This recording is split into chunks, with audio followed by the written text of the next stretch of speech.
बंद होना चाहिए। लव मैरिज होना चाहिए सिर्फ। अगली पंक्ति समझ में आए तो बताना, क्योंकि लव मैरिज और अरेंज मैरिज में एक लाइन का डिफरेंस है। लव मैरिज में अपने ही गर्लफ्रेंड से शादी होती है,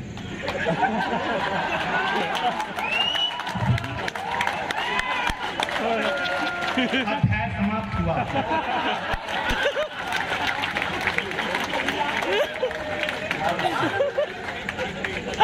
कोई टेंशन पाना नहीं, मस्ती करना।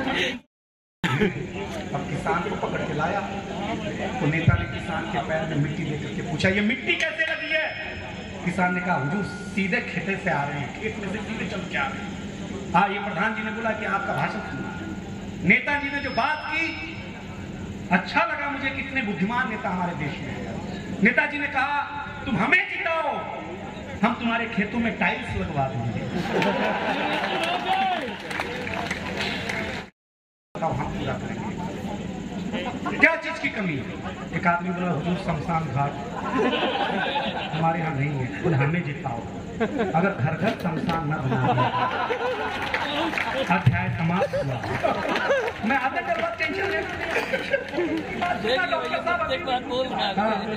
तीसरे नेताजी स्कूल में पहुंचे और बच्चों को, क्योंकि बिस्कुट में विष कूट करके भरा होता है। क्या कमाल, लेकिन सचमुच अच्छी बात है। भैया जो फोटो निकाल रहे हैं, इनका एक बहुत बड़ा होटल है,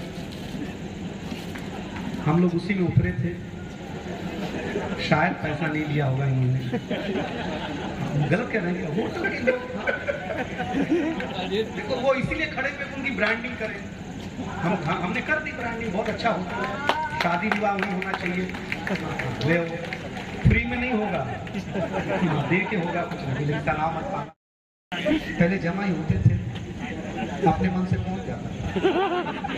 अपने मन से जो जाता था वो विधायक बनता था, सांसद बनता था। जो अपने मन से नहीं जाता था उसको विधायक सांसद नीचे बैठ करके सुनता था। तो मैं अपने मन से नहीं गया। नहीं, हम बताएंगे, अम्मा कहाँ हम बैठे हैं, पंडित आदमी हम बताएंगे अध्याय कहाँ समाप्त, आप टेंशन नहीं। ऐसे बगीचे में मास्टर साहब बैठे हुए, ऐसे हम खड़े, ऐसे पिताजी खड़े। तो मास्टर साहब ने पिताजी से पूछा, किसका लड़का है? तो मेरे पिताजी भावुक हो गए, बोले, मास्टर साहब आपका ही है। अब हम टेंशन, जिसको हम 5 साल से बाप समझ रहे वो तो अपना है नहीं। अपने पिताजी तो यहाँ मास्टरी करते। हमने अपने पिताजी से बोला, जब हमारे पिताजी ने तो घर में क्या करो? अरे बोले, बेटा ये किसके पिताजी हैं? हमने कहा, सर आपके ही हैं।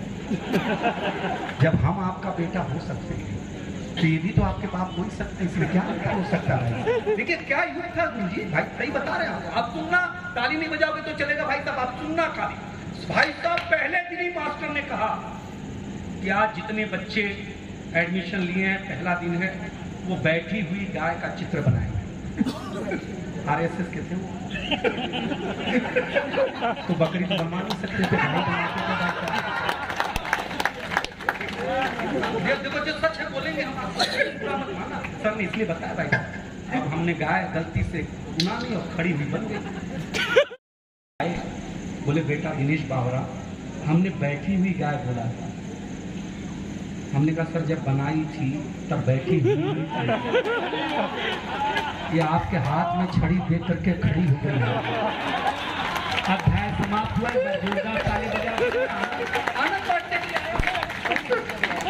पहले दिन ही ब्लैक बोर्ड पे मास्टर ने लिखा हिंदी, हिंदी के बगल में एक बिंदी लगाई। बिंदी लगाई तो हमने मास्टर से पूछा, मास्टर साहब ये बिंदी क्या है? उन्होंने कहा, ये अनुस्वार है। हमने कहा, सर हमने रविवार सुना, सोमवार सुना, मंगलवार सुना, ये अनुस्वार क्या होता है? बोले, बेटा ये हिंदी का श्रृंगार है। हम घर गए, हमारी चाची ने बड़ा सा अनुस्वार लगा। हमने चाची से पूछा, ये क्या है? तो हम कंफर्म करने के लिए भाभी के पास गए। हमने कहा, भाभी ये कौन है? बोले, बाबू ये भैया है। छाती 56 इंच की हो गई कि महिलाएं क्या सम्मान देती है। ताली बजाने वाले आगे भी कुछ सुन लो। में मुंह धो रहे थे तो देखा चाचा नल की टोटी से चिपका हुआ। अब बजाओ ताली।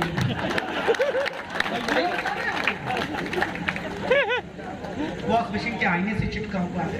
चाचा को जब हम कमोड पे चिपका हुआ था, इतनी दूरता एक दिन चाचा की मैंने कभी नहीं देखी। सवेरे माथे पे लगाए जाते हैं, शाम को कहीं भी चिपकाए जाते हैं, और आप ताली नहीं बजाते। इससे बड़ी बेइज्जती क्या होगी चाचा की और नहीं होगी? हाँ ना? क्या जीवन में यार, आप कविता सुनने आए, कविता का रंग जब राय बच्चन की कलम में उतरा तो उन्होंने लिखा, रंग बरसे भीगे चुनर वाली ये रंग आस्था की चौखट पर आया। तो मीरा ने गाया, श्याम पिया मोरे रंग दे चुनरिया, ऐसी रंग दे कि रंग नहीं छूटे रामा। डोबिया धोए चाहे सारी उमरिया, ये रंग फिल्मी पर्दे पर आया। तो सुनील दत्त साहब ने गाया कि रंग और नूर की बारात किसे पेश करूं। ये शायरी में आया तो शायर ने लिखा, इसी रंग रंग में रंग है, तुझे रंग रंग में रंग दिया, मेरा रंग आया है रंग पर, तेरा रंग चढ़ के उतर गया, ये रंग कविता में आया। तो कवि ने लिखा, इस रंग बदलती दुनिया में मैं रंग बेचता हूँ, और ये जितने लोग हैं एक एक हाथ हिंदुस्तान के सम्मान में खड़ा करेंगे।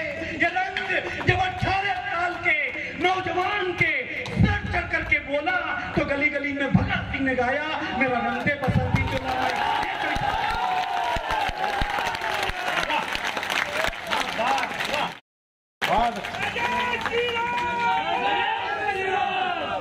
ये बाकी लोग तो रील बनाने में लगे।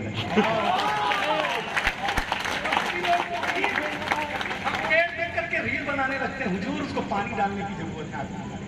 चलिए, डॉक्टर साहब ने कहा शुरुआती संबोधन में तकनीक, हम तकनीक के माध्यम से आप तक पहुंचते हैं, लेकिन फिर भी आप अगर डॉक्टर साहब को बुला रहे हैं, इतनी बड़ी शख्सियत को बुला रहे हैं, तो हमारे स्पंदन में, हमारे संवेदना के जुड़ाव में कोई न कोई बात है।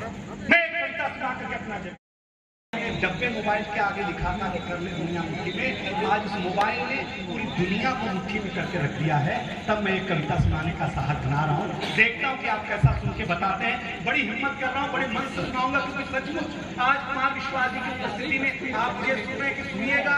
अगले बेंच पर डॉक्टर साहब का आशीर्वाद और मंच का भी मिलेगा तो मुझे अच्छा लगेगा। सुनिएगा कि अब इस दुनिया को खतरा न चीन, न पाकिस्तान, न अमेरिका, न इजराइल से है। इस दुनिया को खतरा, एक कोना भी सुने, एक कोना भी, इस दुनिया को खतरा न चीन, न पाकिस्तान, न अमेरिका, इस दुनिया को सबसे ज्यादा खतरा आज की तारीख में आपके जेब में रखे हुए मोबाइल से है। आज की तारीख का घनत्व पूरा तेजी से बढ़ रहा है, जमाना रोज बदल रहा है। एक संत ने टीवी पे प्रवचन देते हुए कहा कि अगर आप मोह माया से दूर रहना चाहते हैं तो मुझे लाइक कीजिए, साथ में मेरा YouTube चैनल सब्सक्राइब कीजिए। ये संत कह रहा आज की तारीख में। एक संत ने मोह माया से दूर रहना चाहते हैं तो मुझे लाइक कीजिए, साथ में मेरा YouTube चैनल सब्सक्राइब कीजिए। आज नहीं तो कल होना चाहता है, साधु हो, संत हो, महात्मा हो, आम हो, खास हो, हर कोई वायरल होना चाहता है। इस मोबाइल की दुनिया ने कमाल कर दिया है, हमारा बुरा हाल कर दिया है।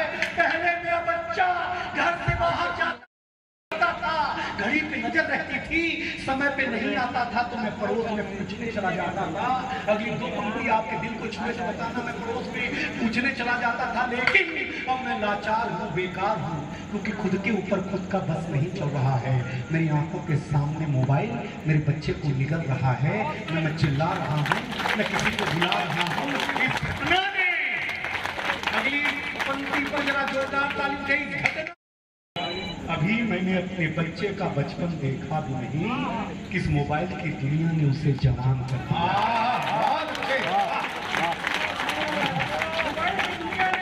जवान कर दिया है। ये मोबाइल जिसका भी आविष्कार है उसका सम्मान है, क्योंकि इसका हमारे जीवन में बड़ा योगदान है। लेकिन इसके भीतर के कुछ आविष्कारों ने हमें भोगी बना दिया है। शरीर तो शरीर, मनोरोगी बना दिया है। इसने हमारा सुकून छीना है, इसने हमारा संस्कार छीना है। अगली पंक्ति आ रही है, पंडाल का एक भी हाथ खड़ा नहीं हुआ तो है, इसने हमारा संस्कार छीना है। अरे इसने घर में एक साथ बैठ के बतियाने वाला परिवार छीना है।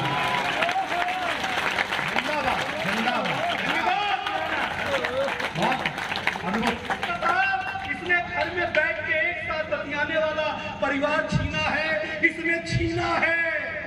नई किताब की सुगंध को, इसने छीन लिया है बेटी के शादी के निमंत्रण पत्र पर हल्दी की गंध को। इसने घूंघट छीना है, हर रात छीना है, चैन की आड़ में संवाद